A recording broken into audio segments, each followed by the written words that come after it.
Hey everybody, it's Mr. Wagstaff. Cool stuff to talk about today.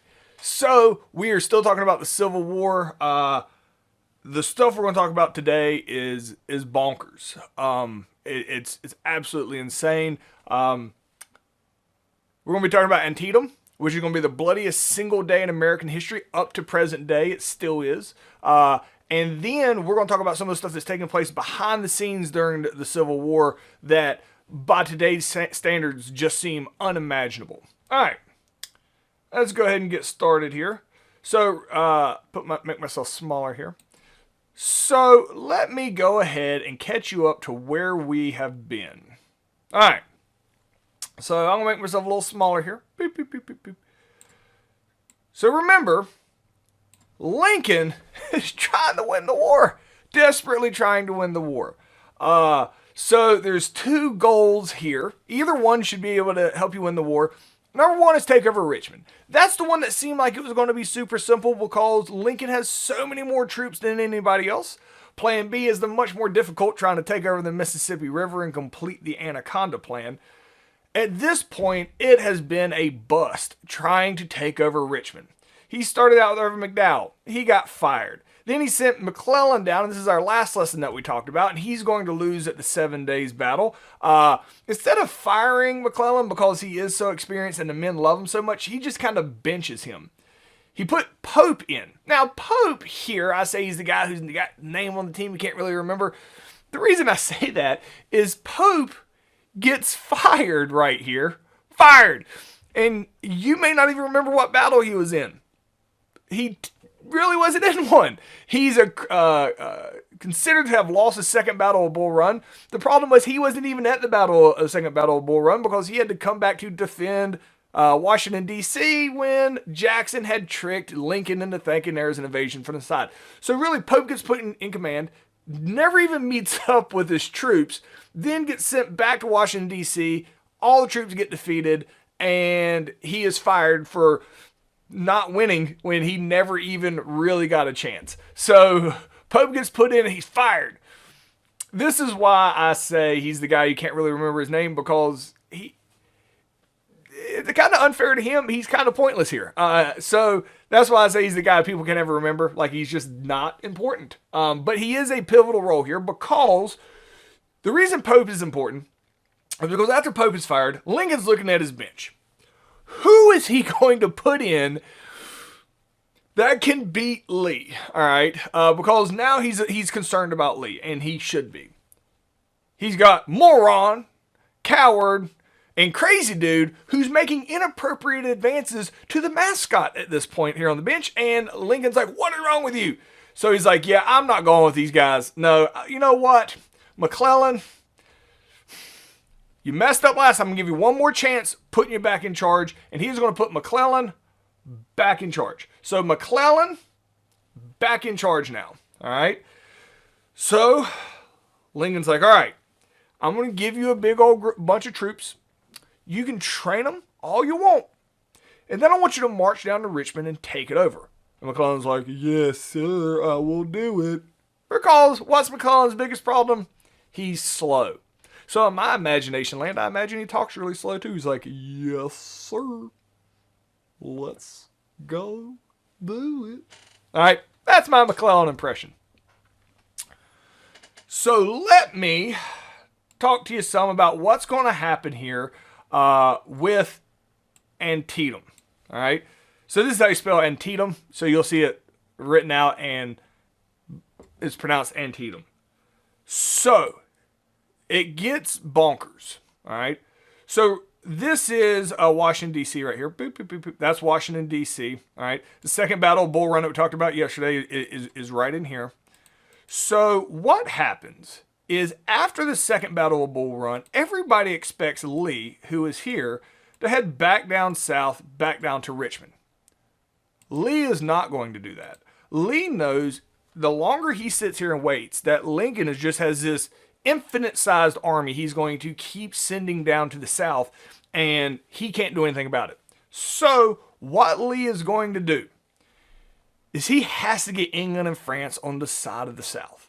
If England and France will get involved, the South has a good chance of winning. because he really needs the Navy from the England and France. However, Lee here realizes the only way that England and France will get involved is if the South and Lee can prove that they can win the war without the help of England and France, which seems really silly because if you could win without them, you wouldn't need them. But this is just how countries act when they're trying to decide whether to join a war or not. So what Lee wants to do, all right, is he's going to take over a major northern city. All right. Now, if he tried to take over Washington, D.C. right here, he would die. Because this is where all your troops and everything are. This is Washington, D.C. This is the, right here, this is the state of Maryland. All right. So he's not going to take over Washington, D.C. Where he's going to try to take over is a city right here. That is Philadelphia. Now, Philadelphia is not really super is not really guarded because why would it be? Yes, it's near water, but the South doesn't have a Navy to roll up here. And then you got like New York and all that is up in here.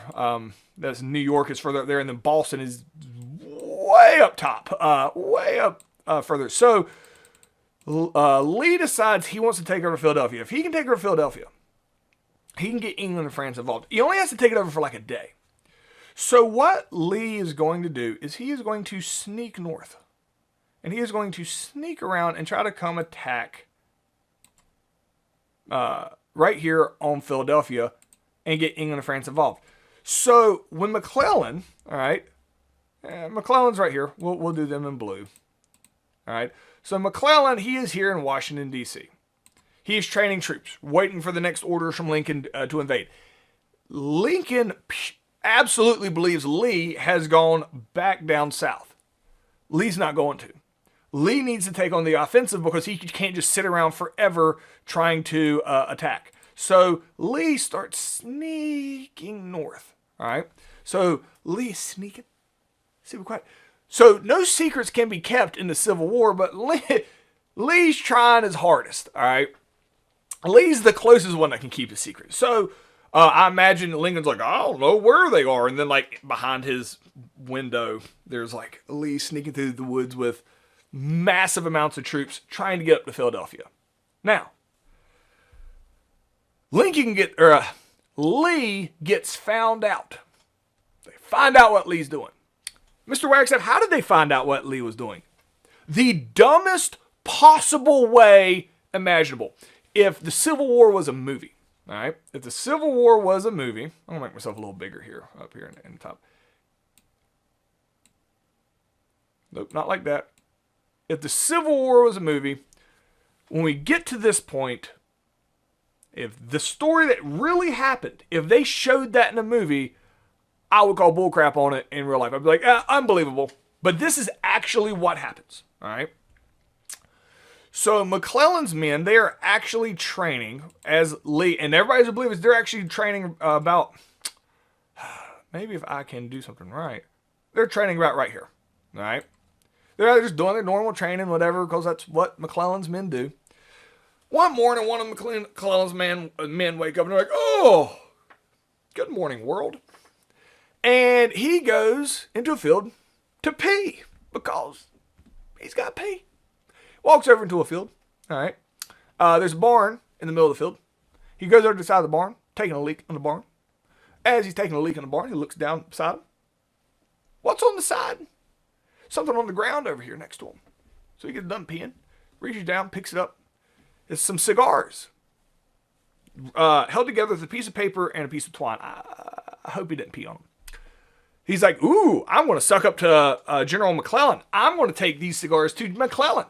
So this suck up like goes and finds McClellan's like, look what I found for you. And McClellan's like, cool, thanks for the cigars. So when McClellan goes, I guess, to smoke one of the cigars, he unties the piece of paper around the cigars. And when he looks at it, that piece of paper that's holding the cigars together is actual orders by one of Lee's lower commanders commenting to Lee, hey, really glad that we stayed here last night at this place. We're just going to go 10 miles down the road to Antietam and set up camp again as we sneak north to take over Pennsylvania or take over Philadelphia. Like, Lee's orders get, by complete accident, get handed to McClellan himself. McClellan finds out that Lee is just 10 miles down the road that way. That is the dumbest thing in a civil war that I'm aware of. Like, the most unrealistic, but that really happened. That is really how McClellan finds out where Lee is pure coincidence that he gets a wrapper wrapped around some cigars. Just bonkers, all right? So McClellan's like, ooh, they're right here. They're like, oh my gosh, McClellan has 100,000 men, well trained. What should McClellan do right now? Attack. Nope. McClellan's gotta train. All right. So McClellan hunkers down and starts training to go attack. Lee, who's here now, knows that McClellan knows that he's here, and he's like, ah, crap. So what am I going to do? So what Lee does is he is going to barricade. He looks around. He's in this empty area called Antietam. There's a couple houses around, but there's not a lot. And he has to find a way to hunker down and barricade himself in here at Antietam. Show you a picture of this battle. So what Lee is going to do is barricade himself along the tree line and barricade himself in. McClellan, there's only one entrance into Antietam, I guess with the mountains or whatever. I don't know. There's only one way in. And so in order for McClellan to attack Lee, he's going to have to come across a wide open field, as you can see, wide open field here, with no protection. This is exactly what McClellan is going to do when he shows up like a week later. All right. Is McClellan starts marching across the center of this field. They're walking right into a hell of gunfire from the Southerners who are hunkered down in the tree line. So Lee doesn't have nearly as many men as McClellan does, but McClellan just goes like Operation Human Wave. Just sending just hordes of men across the field. Finally, at the end of the day of Antietam, the Northern military actually does break into the woods and is able to defeat the Southern army. All right. Even though the Southern army is defeated, all right, Lee and Jackson are able to run back down south. All right. So we'll say this is Lee and Jackson. So the two leaders of the Southern army do escape and they run back down south, but they're armyless. All right. They have no soldiers. All right. So they run back down south, and Antietam is a victory for the North. Now, this is where it's really important to understand. 26,000 Americans died in an afternoon on a single field. 5,000 Americans died in the 10-year war in Iraq. 26,000 died in a single afternoon in one field in Antietam. It is the bloodiest single day in American history. Now, the two that we will reference permanently still to present day, the bloodiest battle in American history is actually Gettysburg, which has not happened yet, and we will talk about that. However, Gettysburg, like 50,000 Americans died. That was over 3 days. 26,000 died in 1 day. So Antietam is the bloodiest single day in American history, whereas Gettysburg is going to be the bloodiest battle in American history. So this is a win for the North. Lincoln immediately says to McClellan, all right, McClellan, who's still here. Lincoln says, go down south, take over Richmond right now. You still have like 50,000 troops. Go down right now, take over Richmond. Because who's defending Richmond? Nobody. Like 2 dudes. Right now, go take it over. Guess what McClellan says? Nope. I need to train. I need more troops. McClellan refuses to go down and take over Richmond like Lincoln demands him to do. Guess what Lincoln does to McClellan? You're not getting benched this time. You're fired. All right. So McClellan is fired. Lincoln's just struggling on who to put in charge, and we'll get back there in future lessons. So you would think this is a huge victory and a huge win for the North, and they're like, yeah, we won. Nah. Like, the North is like, we just lost 26. Like, how many people have to die? This is also the first battle that takes place in the North. It was just stuff they were reading about in the newspaper prior to this. All right. Now it's real. This is taking place in the North. The war has come to you, and look at all these people that are dying. For what? For the South?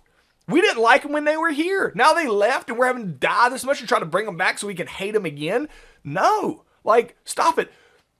Lincoln becomes really unpopular, in large part because we're not winning. I mean, we being the United States of America, the United States of America isn't winning. So the North is really hostile towards Lincoln, and there's a growing idea, hey, maybe we just shouldn't even fight. Maybe we should just let them win. So Lincoln's about to have to run for re-election.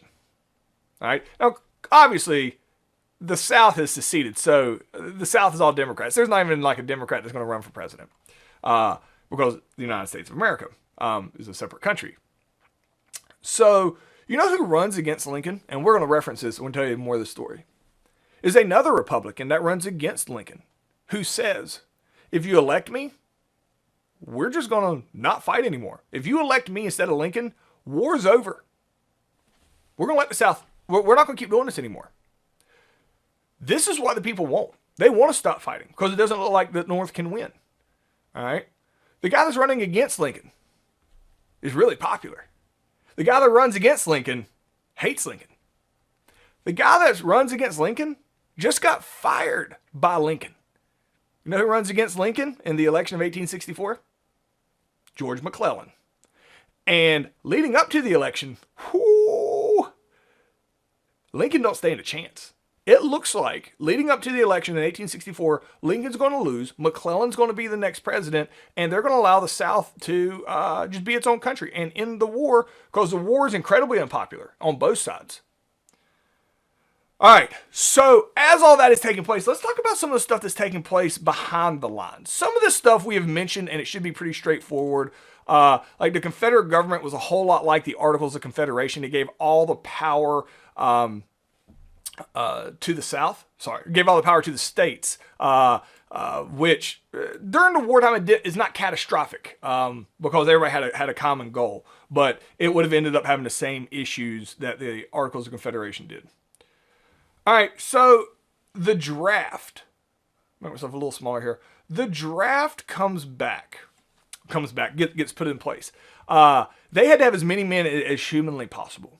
It ended up being from both sides, the North and the South. But if you were between the ages of 18 and 50, they would draft you. It actually ended up being 17 and 50. You could be drafted and forced to go fight in the Civil War. You need as many people as possible. If you were like 12 and you're like, I'm 18, they're going to take you. If you're like 73 years old and you're like, let's go fight, they'd let you fight. All right. There were women, a couple, so there were women who pretended to be men who fought in the Civil War. However, it wasn't necessarily equal. You know who was fighting? Not the rich people. Because what would happen in the Civil War is if you got drafted, here are your options. Go fight. Pay money. And sometimes it got to the point where they stopped taking money, but they would always let somebody go in your place. So if you get drafted and you don't want to go fight, but you got somebody else willing to go take your spot, as long as the government gets their numbers, they're good with it. All right. So this is the type of stuff that happens. All right. So if you're a poor person, all right, this is the type of signs you'll see. These are signs made by rich people. Mulligan's Brigade, a last chance to avoid the draft.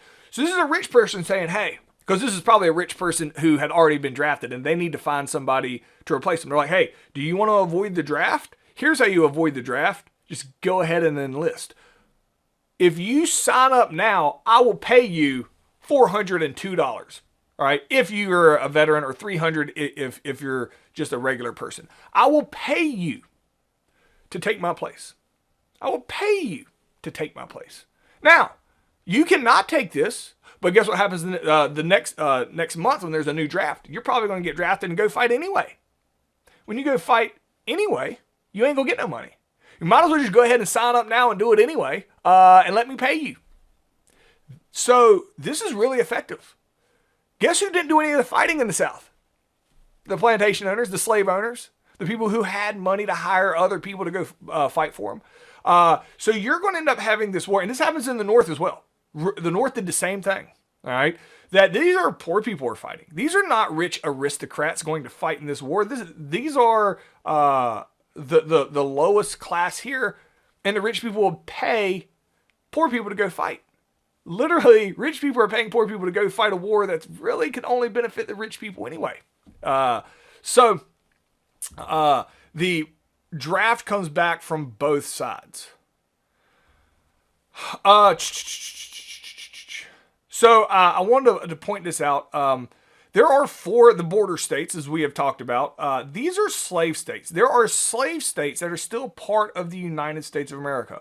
So West Virginia, it's kind of a convoluted story, but here's what happens in the Civil War. At the start of the Civil War, there is just the state of Virginia, which is all of this, right? Well, the West Virginia, if you've ever been to West Virginia is all mountains. There's no plantations or anything like that, and so there's no real slaves or anything in West Virginia, and they're kind of anti-slavery.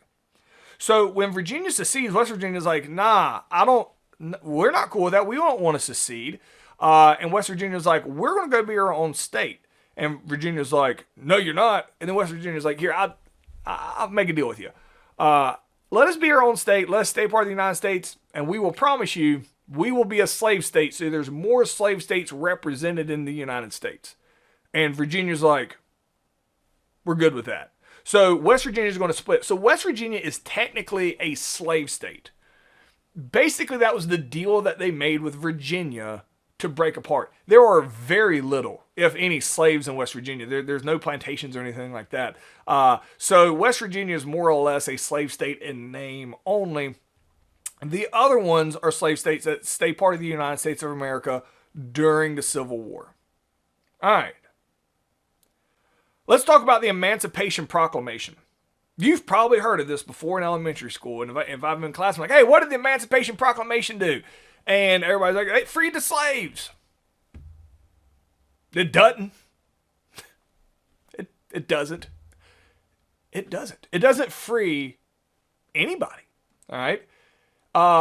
And you're like, wait, what? So let me explain to you. It is very political.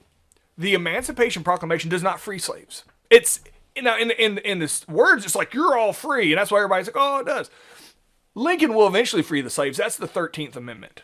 The Emancipation Proclamation is all words, but it's a very, very important document for a reason that you've never heard before. All right. Once Lee gets turned around at Antietam, Lincoln's like, why was he this far north?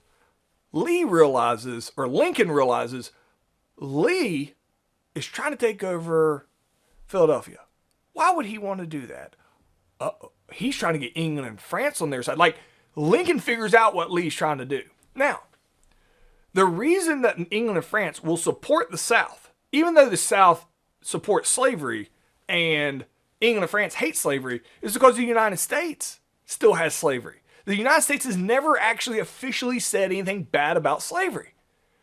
So Lincoln, trying to make himself look anti-slavery to England and France, is going to pass the Emancipation Proclamation, which says all the slaves are free. This is supposed to keep England and France out of the war. Because why would the England and France want to side with the South, who's pro-slavery, against the United States, which is anti-slavery? All right. So the Emancipation Proclamation is an attempt to keep England and France out of the war. Here's why it doesn't do anything. When he passes the Emancipation Proclamation, here's what it says. It says, all slaves in the rebelling states are now free. Hear that? In the rebelling states. Because Lincoln refuses to acknowledge the South is its own country. So he just said, all the slaves here in Georgia are now free. Does that actually free anybody in Georgia? No, because he's trying to pass a law in another country. It'd be like America passing a law for Canada. It's just not going to happen. So the Emancipation Proclamation is empty. Now, to show you how empty it was, there are slave states like Missouri, Kentucky, Maryland, Delaware. They're slave states. They don't get mentioned because they're not rebelling states. all the slave states he actually has control over actually get to keep their slaves. Why would he do this? Here's why. There's an election. If he votes to get rid of all their slaves, are they voting for him? No. He needs every vote he can get, all right, because he is not doing well right now. It looks like McClellan's going to win. So he's specifically not trying to tick him off. Technically, West Virginia is a rebelling state. So technically, they should lose all their slaves. He literally writes in there, says, except for West Virginia, you're exempt. There's also little areas here and down here at New Orleans that the United States owns during the Civil War. They're exempt too. Anybody that could actually be upset by this is exempt. So the Emancipation Proclamation actually frees nobody. The only way it actually benefits any slaves is there's this concept called contraband. The idea of contraband in war is if I take over, like if we're at war and I take over your country, all your property becomes my property, all right? Lincoln says, all right, if we invade a town and we take over a whole town in the South, all that town's property becomes property of the United States. Since the South assumes that the slaves are property, it technically, under the idea of contraband, becomes the property of the United States of America, and immediately y'all get freed. So the only way, in the Emancipation Proclamation, the only way that a slave would actually get freed is if they are in an area that gets taken over by the Union soldiers, then they would be freed based on the wording of the Emancipation Proclamation. But, so the emancipation means to free, and then proclamation is proclaiming freedom. It is a very famous document. Oh, and it ticked off the South. The South is like, we'll fight to the death now.